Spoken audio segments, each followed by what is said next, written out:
ভক্তি দিয়ে চুলা জ্বালিয়ে রান্নার কাজ শুরু করলাম। মূলত এটা বিয়েবাড়ির রান্না। আপনারা দেখতে পারতেছেন পাত্রপাত্রী, এদের দুজনের রান্নার কাজ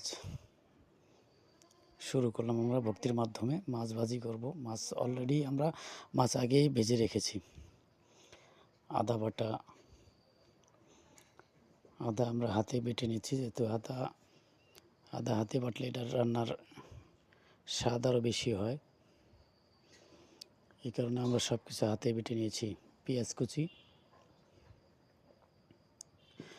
কুচিটাকে আগে আমরা তেলে ভেজে নিতেছি। পেঁয়াজ কুচিটা সুন্দর করে তেলে মচমচে ভাজা করে নেব।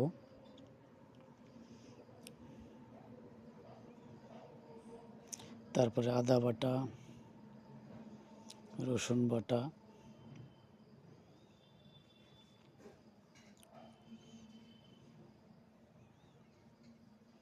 পরিমাণ মতো,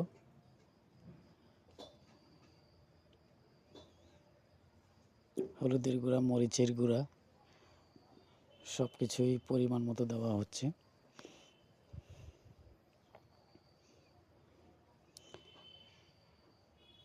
এবং মশলা, ফ্লেভার সব কিছু পরিমাণ মতো দিয়ে আমরা এটাকে জাল করে সুন্দর করে একটা ফ্লেভার তৈরি করে নেব। তারপরেই